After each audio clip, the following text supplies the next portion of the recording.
Perhaps you saw this one coming, or perhaps not. Here we are with Disney's Brother Bear on the Game Boy Advance.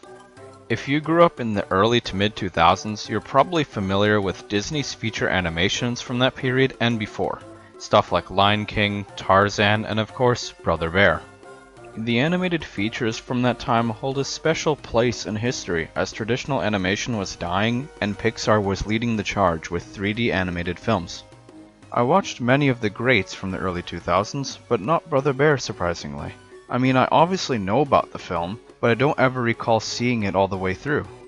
The result is that I feel like I've missed something, and playing the game just doesn't fill that hole. Regardless, I have a lot of experience with the game, enough to talk in moderate detail about it. Since I can't really tell you how the game compares to the film, I'm gonna have to judge it on its own merit, and I suppose that's fair enough. But now, it's time to see if this game is really up to the classic Disney standard. So the best way to summarize the plot would be to describe it over some footage, but I'm unable to do that for obvious reasons, so gameplay and FMVs will have to suffice. So here's the synopsis of the film according to Google. Kenai is a young Indian brave with a particular distaste for bears. When his brother Sitka is killed by one, Kenai in turn kills the bear, only to be magically transformed into one himself. To make matters worse, his older brother Denai, who chases you throughout the game, vows to kill the bear Kenai has become, but it's never explained in the game. Some guy's just chasing us for reasons unknown to us. Kenai's only hope is a magical mountain where he believes he can be changed back to a human, and he enlists a real bear cub, Coda, to get him there. When you finally reach the top of the mountain, a confrontation between Kenai and Denahi takes place, but since it's over so quickly, we don't actually know what happens. Awesome.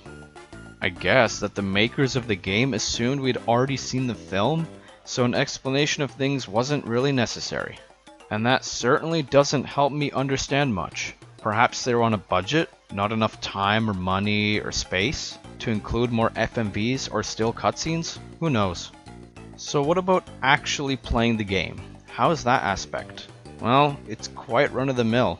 You're looking at this and probably thinking it's a platformer, which it is, but it's also a puzzle game. The main gimmick of the game is that you take control of Kenai and Coda individually. You take control of both at the same time for the more linear levels. Each level is split up into 3 parts, a linear part, a puzzle part, and finally another linear section. The linear levels are exactly what you think they are, going from left to right, interacting with rocks, or grabbing totems, avoiding death, everything you've done in so many other platformers. But the puzzle levels are more interesting.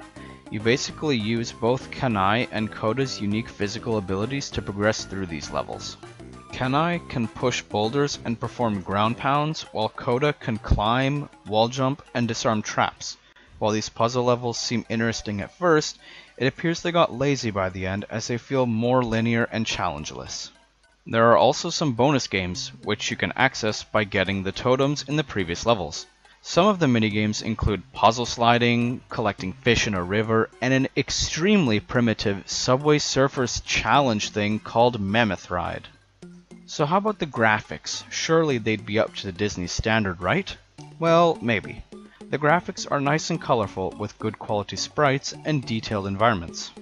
The color palette is very well utilized as we have 4 different distinct themes along the way. We start in the forests, then going into the ice caves, through the Valley of Fire, and finally up the mountains. The animation is also very good. The movement of the bears climbing and running are very smooth and do live up to the quality expected here. With the eye-pleasing visuals of this game, I can only hope the music and sound are also up to the task. And they indeed are! The sound effects are honestly a bit forgettable, nothing like Super Mario or Sonic, but they do the job. Things like jumping, taking damage, and collecting berries are all distinct. The music is a bit of a different story. I believe several of the tracks in the game are just GBA renditions of those from the film.